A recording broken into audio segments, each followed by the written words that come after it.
Thank you all and welcome you all for being here. So my name is Robert Garcia. I'm a newer member, been here for, I don't know, my third year, second term. I'm going to introduce Congressman Edwards in just a minute. But I'm one of the co-chairs of the newly formed YIMBY Caucus, which we just formed at the end of last year. It's bipartisan, which I think is really important for us here in the Congress. There's opportunities for us to work together, which I think is really important.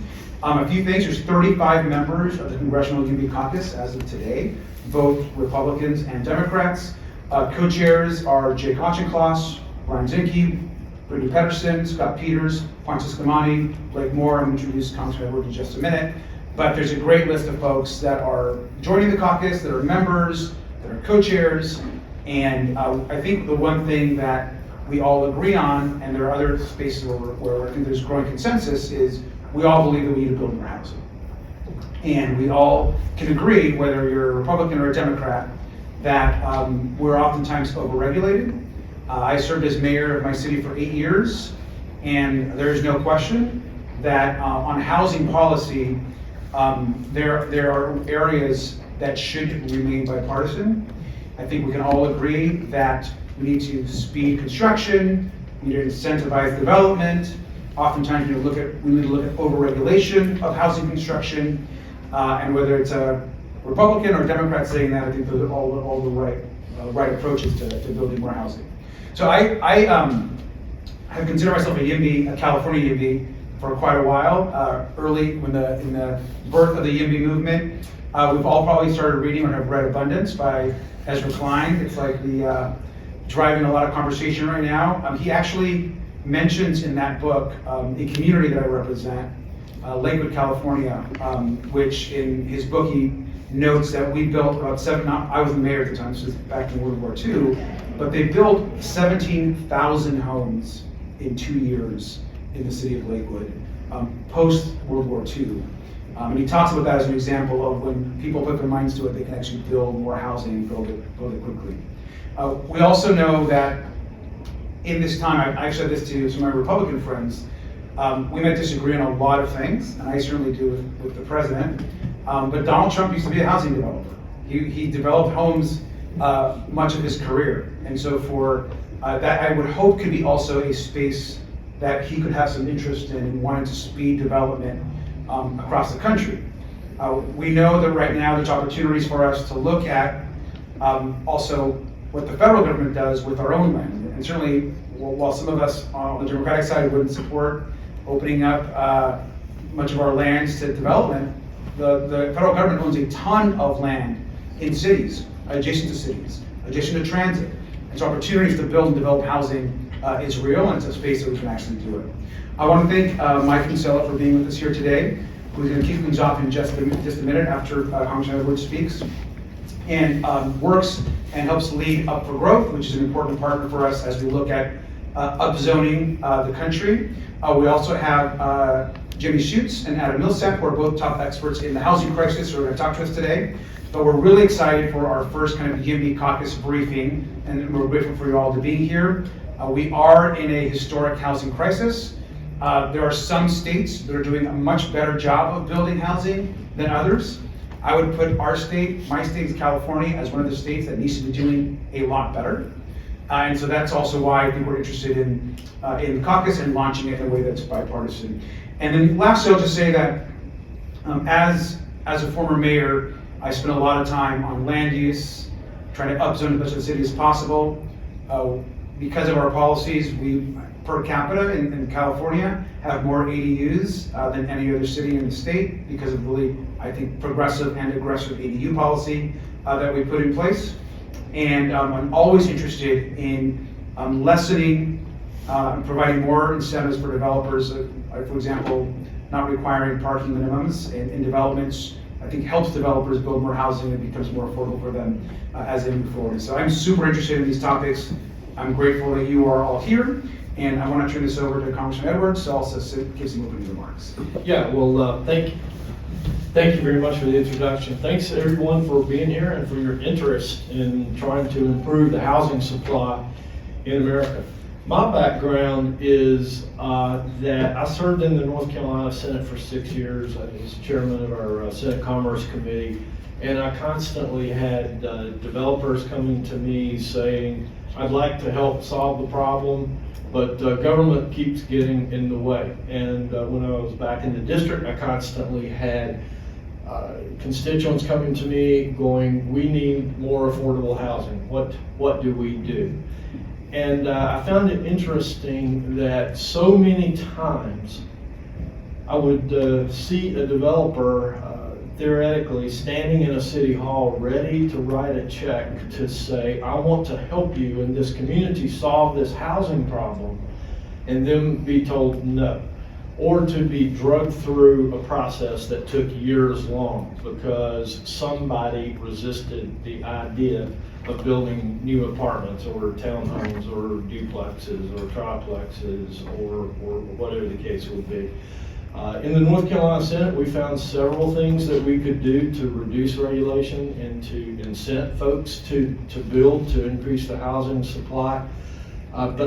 In that time, I found a very interesting piece of work, and I'm hoping as a part of this caucus, we can dust it off. It was a 1986 HUD study under President Reagan's administration that had pages and pages of suggestions on what the federal government might do and what the federal government might say to state and local governments to increase the housing supply. As I read through that study, I found that most of that is probably still relevant today. And I don't know if we have a vision yet of where to start, but mine is that we pull that out, dust it off, and start all over again. But regardless, I'm really excited about the opportunity from here in Washington, D.C. to work with folks on a nonpartisan basis, and I appreciate your comment that this should be nonpartisan. I've got full confidence we'll figure out how to make it partisan before it's over.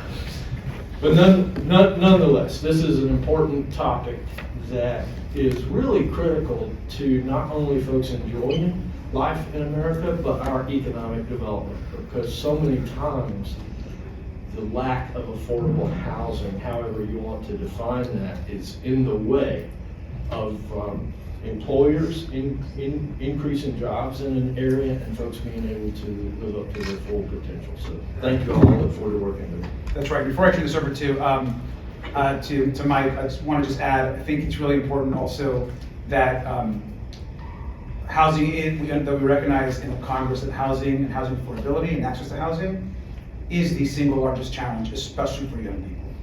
So the idea that housing is no longer affordable for many, that it's not accessible, that you can begin raising a family not knowing if you're going to own a home or not, should be a concern to everybody in the Congress. And I think this caucus, in a bipartisan way, can continue to draw attention to the housing crisis that's happening in this country and ways that we all can work together to solve those challenges. And so it's going to be an exciting time.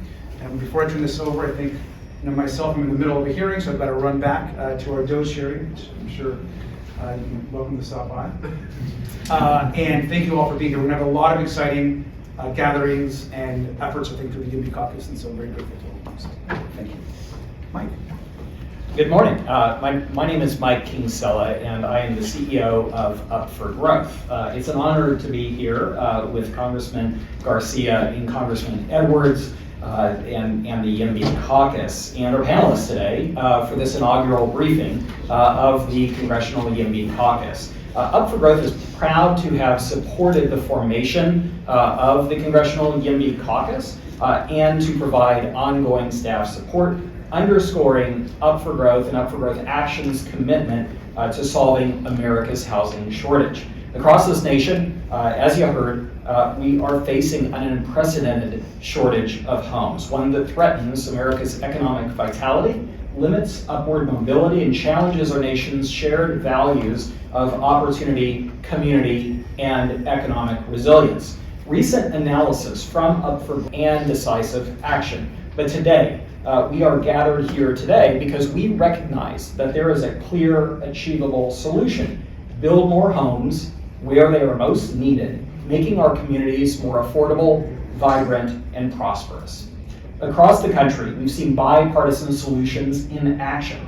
States and cities, from California to Utah to Florida, are successfully implementing zoning reforms, streamlining permitting processes, demonstrating that effective solutions transcend party lines. At Up for Growth, we work with data every day, and we also collaborate extensively with stakeholders, builders, advocates, and policy experts. The evidence is clear. Embracing yes in my backyard policy is effective housing policy that also delivers economic and community benefits, including reducing displacement and creating opportunities for working families. Fundamentally, this is about empowering more Americans with greater access to the opportunities that thriving communities create. This caucus represents more than just a discussion. It's a pivotal moment for federal partnership to build upon local successes and state leadership and ensure that housing policy contributes positively to our nation's economic growth. Our panelists today, Dr. Jenny Schutz and Dr. Adam Millsap, bring deep experience on both the economic and the policy root causes underpinning America's severe shortage of homes. They are here today to share actionable insights on how we can overcome barriers, drive growth, and foster communities where everyone can prosper. So let's get started. I'm pleased to now hand things over to Dr. Jenny Schutz of Arnold Ventures. Thanks, Mike. Thanks to Up for Growth for organizing this event today. Thank you, Representative Edwards, Representative Garcia, for being here. My name is Jenny Schutz. I'm the Vice President for Infrastructure, Housing, and Arnold Ventures. My comments today are my own and do not necessarily represent the position of Arnold Ventures. My remarks today will address the underlying causes of the housing supply shortage and highlight some areas for federal engagement. As Mike mentioned, the U.S. is experiencing a persistent and widespread housing shortage. Over the past several decades, housing supply has become less responsive to changes in demand. Growth in population and jobs has not led to proportional growth in the number of homes, while prices and rents have increased faster than household incomes. Researchers estimate a shortage of nearly 4 million homes for the country overall. Regions with strong labor markets, such as California and Greater Boston, have built too little housing for more than 30 years. The increasing prevalence of remote work has exacerbated housing shortages in previously affordable regions of the country, including Columbus, Ohio, Nashville, Tennessee, and Salt Lake City. Several economic factors have contributed to tight housing supply. Following the Great Financial Crisis, the construction workforce declined substantially, and labor shortages continue to be a problem. Rising interest rates in the past several years have increased construction costs for home builders, reduced turnover among existing homeowners, and made it more difficult for first-time home buyers to purchase a home. The growth of remote and hybrid work has increased the demand for space, especially among high-income workers. And the construction industry has seen declining productivity growth over the past several decades, an outlier among industries in the U.S. economy. Regulatory changes by state and local governments are essential to increase housing supply and improve affordability. Local governments should relax overly strict regulations, making it faster and easier to build homes of all shapes and sizes. More than 3/4 of all land in U.S. cities and suburbs is reserved exclusively for single-family detached homes, the most expensive type of home to rent or buy. Revising zoning laws to allow diverse housing types, such as accessory dwelling units, townhouses, duplexes, and apartments, would expand housing capacity and improve affordability. Complementary policy changes include reducing minimum lot sizes, increasing building height limits, and reducing off-street parking requirements. Equally important to changing the rules of zoning on paper, states and localities must make the development process shorter, simpler, and more transparent. Many communities impose complex development processes, such as requiring multiple public hearings or lengthy environmental reviews, that make new housing more expensive. Streamlining the development process would reduce the soft costs of construction, which can amount to 20 to 30% of total development costs. The federal government can support increased housing production through 3 policy levers. First, develop a data-driven framework for federal carrots and sticks to encourage local policy reforms. Making federal housing or transportation funds contingent on adopting more flexible zoning could incentivize more housing. In practice, how these incentives are designed is important. Federal carrots or sticks should use objective standards to distinguish between places with high demand for housing that don't build because of tight regulations versus places with weak housing markets. Congress should establish an independent, nonpartisan commission of researchers and industry experts to explore different approaches to creating federal carrots and sticks. Creating a time-limited pilot program focusing on a few regions would allow Congress to test the effectiveness of its preferred approach and tweak the design as needed before creating a large-scale permanent program. Second, make it easier to redevelop federally owned land. My colleague Adam Millsap will address the potential for development on land owned by the Bureau of Land Management. Excluding BLM's portfolio, there is also potential for redevelopment of U.S. Postal Service facilities, Amtrak stations, and federal office buildings. USPS bulk mail distribution centers, for instance, often represent underutilized, expensive land near city centers that could be swapped for suburban sites near highways. Congress and executive agencies should develop a more transparent, streamlined process. Authority to auction off land at market value to private developers. Second, implement neutral cost recovery for structures. The cost recovery schedules for residential and non-residential structures should be reduced to 20 years and the deduction adjusted each year to account for inflation and opportunity costs. Neutral cost recovery for structures would allow businesses to deduct the full real cost of investing without creating an immediate tax revenue loss or too large of a deduction to use up front. Neutral cost recovery would encourage housing construction by lowering the cost of residential investment, and it would generate broader macroeconomic benefits. The Tax Foundation estimates it would increase the capital stock by 2.3%, GDP by 1.3%, and wages by 1% in the long run. This increase in economic activity would also increase government tax revenue by more than $340 billion over the 10-year budget window. Third, eliminate the steel chassis mandate in the HUD code.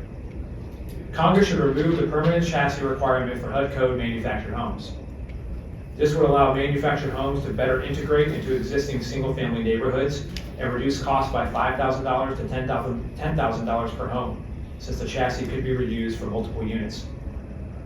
Finally, another thing that Jenny alluded to or discussed briefly in her comments, use current federal grants to encourage more housing. As I noted previously, many of the rules and regulations that restrict the supply of housing, minimum lot sizes, minimum parking requirements, density restrictions, and height limits, are implemented and enforced by state and local governments. Our Constitution prevents outright federal preemption of such rules, and a federal top-down approach would not meet the unique needs of each state. However, it is possible for the federal government to encourage state and local governments to make reforms on their own. Congress should work with agencies to make receiving some federal grants, such as community development block grants, conditional on state and local governments planning or implementing policies that enable more housing construction. This could be eliminating parking requirements, allowing transit-oriented development, or reducing minimum lot sizes, to name a few. The Identifying Regulatory Barriers to Housing Supply Act is an example. Our current housing crisis is self-inflicted, caused by numerous policy choices at all levels of government over several decades. These policies have made it difficult and expensive to build housing, and these high costs are seeping into the prices that families pay. Fortunately, because the crisis is self-inflicted, we can fix it by systematically correcting our previous mistakes. The recommendations here provide a few ways for the federal government to be part of the solution. Thank you for your time, and I look forward to your questions. Thank you, Dr. Millsap. Congressman Edwards, would you like to kick us off with any questions? Yes, thanks. I do have a couple for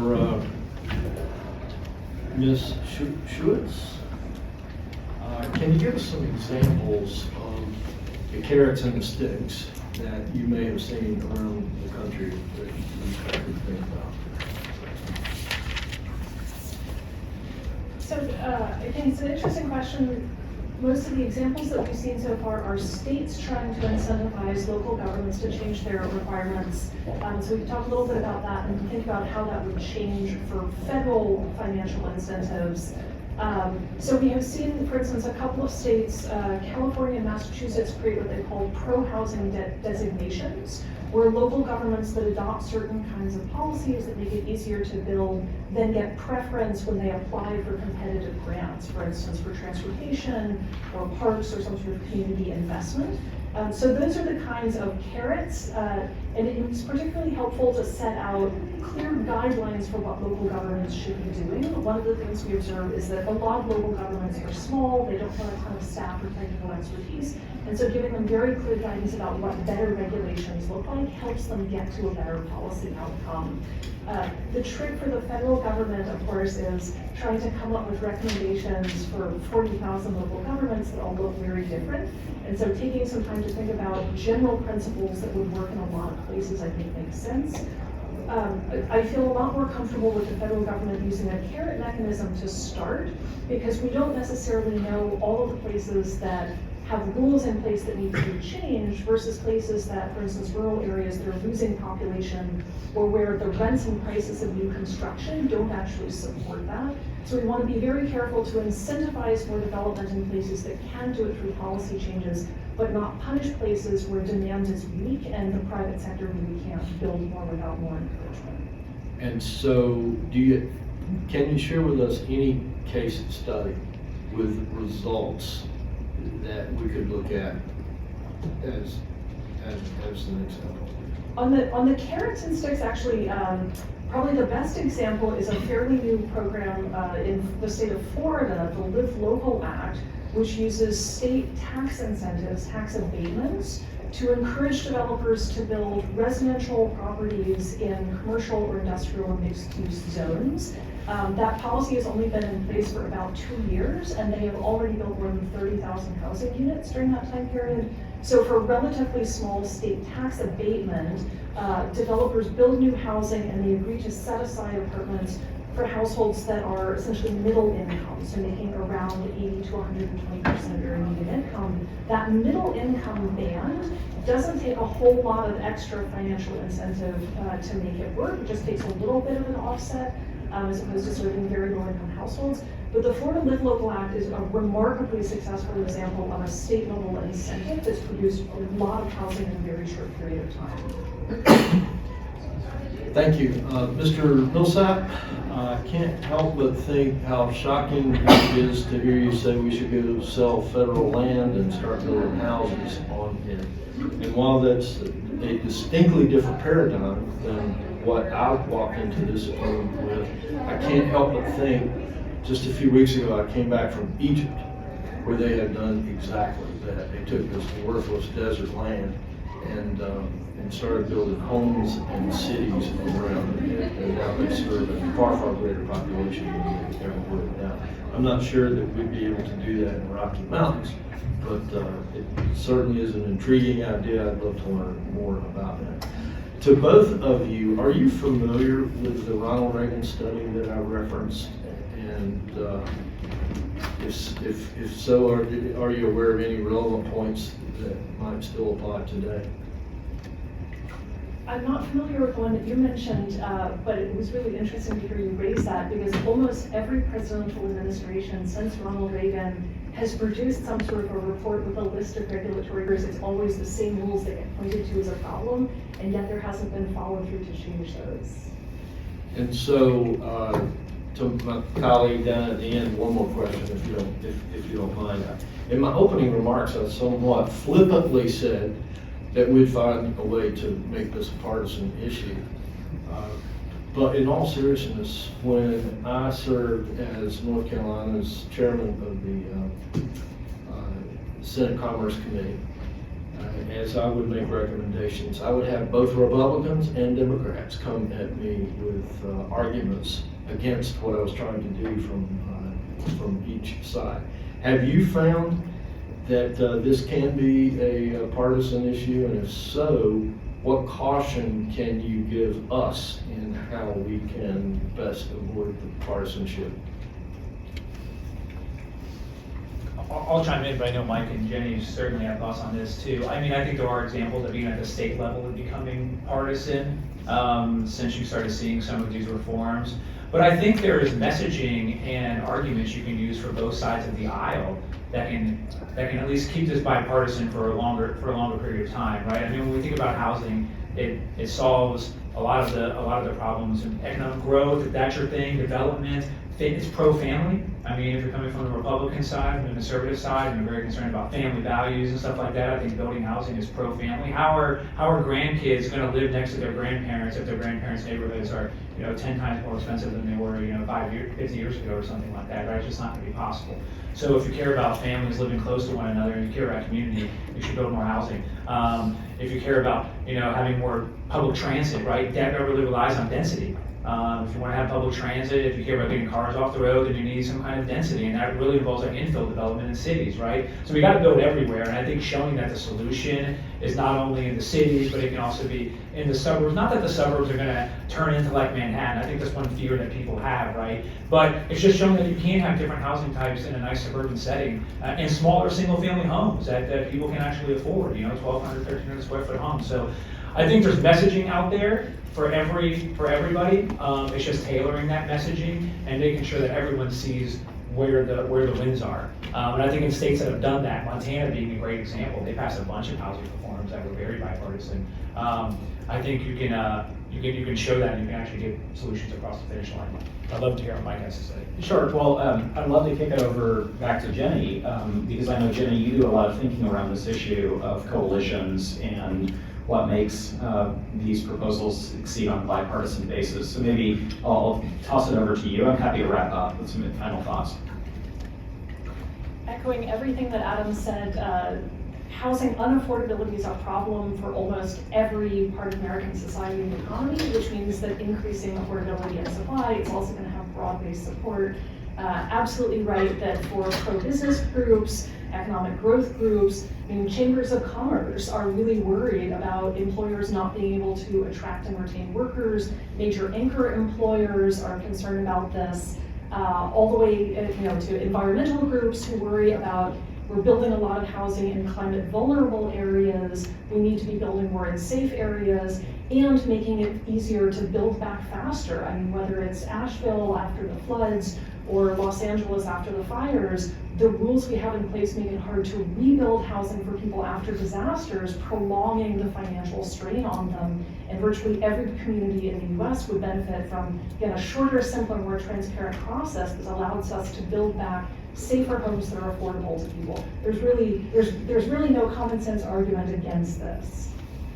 If I could just chime in real quick. Jenny, you might know the state, but one state I know the farmers really got on board with housing reform, and I can't think of where it was recently, but this idea was like, they're getting a lot of pressure encroaching on their farmland, but if we build more housing in the places where people actually want to live, in the suburbs and the cities, then you get less of that pressure, right? So that's another way to get the farmers on board. It's like, now I'm not feeling pressure on turning my land into housing developments, but I said I can keep it as agricultural land. So there's ways to get every group involved, I think.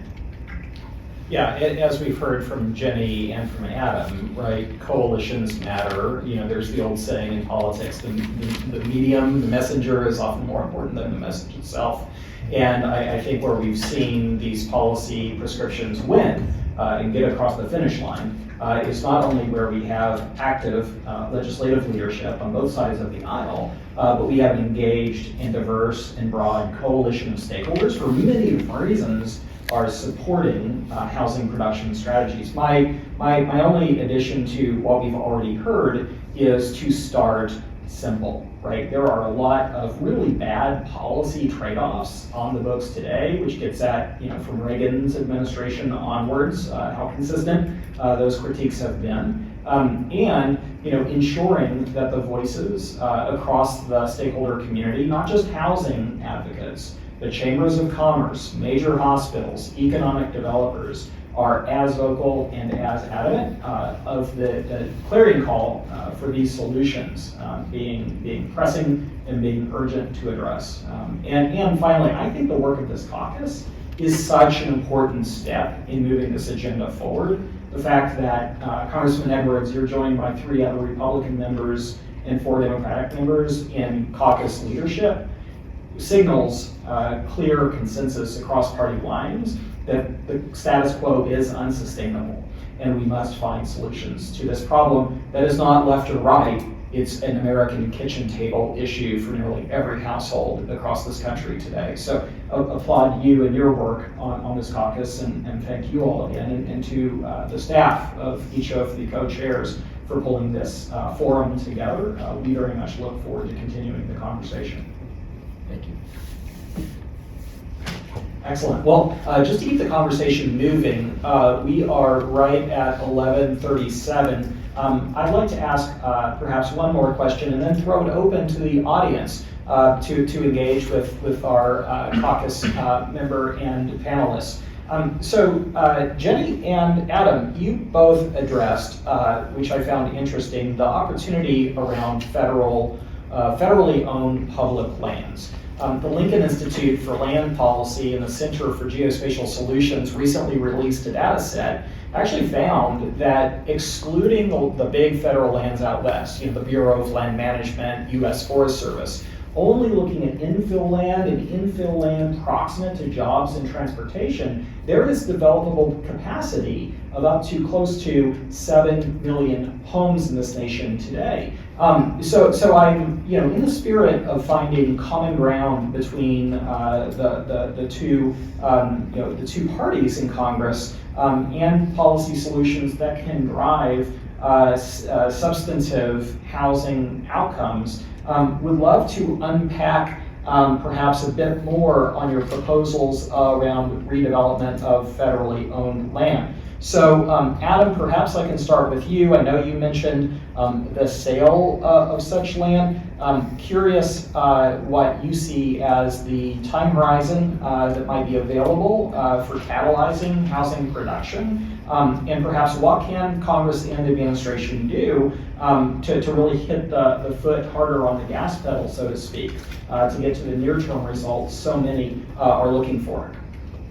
Yeah, well, thank you, Mike. I think with the BLM, it sounds like they can get started now. It seems like this is already part of their mandate, and they have the authority to start selling land today. It might take some pressure from either the president or from someone else to make this a part of the agenda, but it seems like some of the agencies could start doing this today. For other agencies, I don't know what agencies control all this other land that they identified, that the Lincoln land use policy folks identified. But figuring out what that is and cataloging it and figuring out what authority would be needed in order to divest of that land from the federal government and sell it to a developer, sell it to a city, maybe sell it to a state. And then maybe the states and cities can help find, who the developers might be. There might be an opportunity there to work with local levels of government who are more familiar with, the housing market in their neighborhoods and their cities, in order to identify what would be the best use of this land, right? Work with the local developers and things like that to figure out the best use of the land. But I think we should absolutely be cataloging it. And then the next step is to figure out what are the rules currently in place. Does it take an act of Congress for some of these agencies to be able to divest itself of this land? Or is it something that the secretaries of the appropriate agencies already have the authority to do? I think understanding that process would be the next step. It strikes me that several federal agencies actually have discretion over the use of their land, notwithstanding local land use regulations and perhaps zoning restrictions. So, with an eye towards zone capacity, really intrigued by these ideas. Jenny, maybe I'll kick it over to you. Yeah, I think it's great to play around with sort of the portfolios of agencies, because that gives us a tangible starting point, and then to think about sort of within the portfolio, what would we be looking for. So if we think, for instance, about the Department of Transportation, transportation departments own a lot of land and they own the infrastructure that sits on it. If you just started with a list of all of the Amtrak stations that are surrounded by a surface parking lot, those are just begging to have apartments and shops built on top of them so that you have more people who can live or work within easy range of the Amtrak station, right? This is often very underutilized land. And this can also be potentially a great economic development tool for sort of smaller communities that are not in a major corridor already, but are connected to a lot of jobs because they're on the train station, right? So there's a lot of potential with that. My understanding is that it's sometimes complicated to build around Amtrak properties. I don't know whether that's a legal requirement or whether this is sort of a choice or accumulated regulations. But I think looking at the portfolio, deciding the places where there's demand, and then making the process really simple, rezoning them for by right development and allowing the private market to come in and build where it wants to build. Postal service facilities are another great example. They own a lot of land that they've owned for a long time, some of it in locations that are not actually that convenient, right? The Postal Service needs access to highways, and typically those are kind of in suburban areas. They have a lot of these underutilized urban parcels. They could potentially do something like a land swap with another agency to move to a location that's actually better, and then allow infill development on the underused land that's closer to city centers.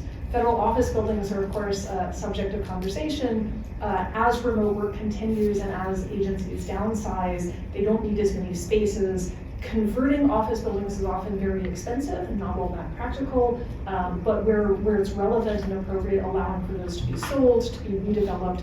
And the nice thing is that many of those are in commercial quarters that are already zoned to allow multifamily. It's really a matter of the building code and allowing the disposition of the property. Please.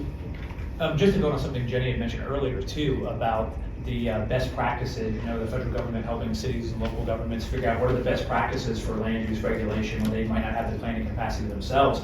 I think requiring, if you are going to transfer some of this land to a state or a city or even to a local developer, the federal government could require that that parcel be subject to these best practices that the federal government is creating, not the local jurisdiction's zoning practices that they're going to impede development in some way. Going even further, going back to the carrot and stick argument, you have to be careful about how you do this, and it will take some additional thought. But there might be opportunities again to encourage, especially if the parcel of land is big enough, to encourage the local municipality to downzone some of their policies already in return for receiving this parcel of land that you're going to go and develop on. You also have to mitigate some of your zoning procedures and some of your land use regulations to encourage development elsewhere as a condition of even receiving this land. So I think there's ways that the federal government could negotiate, these agencies could negotiate with the state and local governments and private developers to make sure that we actually see the land put to good use and put to its maximum use. Terrific. With 1 minute to go before 45 after the hour, I'm going to do a lightning round, which is, as we speak, Tax Cuts and Jobs Act 2.0, the reconciliation bill is moving. I heard both of you speak to tax policy in your remarks. What is your, and we'll start with Jenny this time, what is your top recommendation for tax writers on the biggest tax policy shift that can turbocharge housing production? With the caveat that I am not a public finance expert, some of my colleagues have commented on the fact that we used to have accelerated depreciation for buildings, so developers could write off the value of the building faster, and we had much higher rates of multifamily development because you could take advantage that allows you to get the return on the building faster. Yeah, that kind of feeds into the neutral cost recovery idea that I mentioned, right? I think that's the idea of just making sure that the deductions you get as you depreciate your building and those expenses that you write off are escalating with inflation and the opportunity cost of that investment, right? So I think neutral cost recovery would be a great way to make sure that people are able to expense appropriately the cost of residential development and probably kickstart more residential development, especially multifamily. Thank you both. So with about 10 minutes left in our briefing, I'd love to open it up for questions. Anyone in the audience, feel free, stand up. It's a small room, we can hear you. And we'd love to entertain questions. Please, sir, up in the third row. Oh, thank you. Yes. Thank you. Thank you all for your time. My name's Hayden. I'm with Representative Angie Craig's office. I just had a quick question for Congressman Edwards. If in your experience in the State House and as a state chairman, if you had like a successful example of what you guys worked on in North Carolina, and if not, what were some of like the major roadblocks or problems that you mentioned you were talking about? No, that's a great question. I appreciate that. We made it more difficult in North Carolina for local governments to impose what was the term? Conditional zoning. Conditional zoning is a situation where there might be some general zoning requirements, but if anyone wants to develop in that particular area, they have to go to the city council and ask for permission. That often resulted in extortion.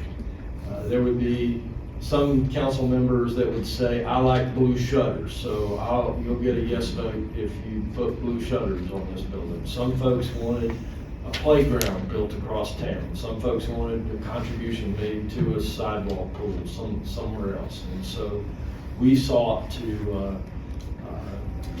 reduce that level of extortion. Quite frankly, that's exactly what it was on conditional zoning. Thank you.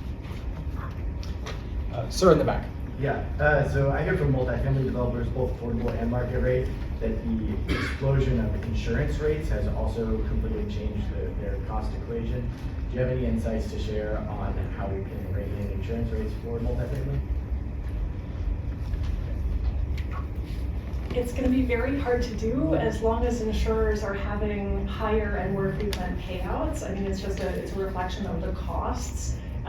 It's a very real problem, right? Not necessarily on the development side, but on the operations side and the property management. For some, for instance, federally backed loans, you're required to carry insurance that covers full replacement of the building. And in some parts of the country, you literally can't buy that, even if you're willing to pay for it. There are a bunch of really smart people in the insurance industry thinking about different ways to structure policies. I think potentially some of the changes in the GSE requirements for what affordable owners are required to carry that brings it closer to what the market is willing to prepare. So there's some kind of technical changes, but the underlying problem is that insurance companies have been losing money because they pay out so much, and as long as they are losing money, premiums are going to go up. Yeah, I'm not an insurance expert, but a few small thoughts. I mean, to Jenny's point, where are we building our homes that subjects them to more, weather-related disasters and weather-related events, right? That could help if we're building homes in places that are the safest rather than the most dangerous. And some of this is because we're forcing development out into areas where we probably shouldn't be building homes. I think some of the California wildfires are an example of this. And then one thing, I don't know if you mentioned this, Jenny, but we talked about it before, about the price of construction materials. Right, a lot of insurance is the cost of replacement.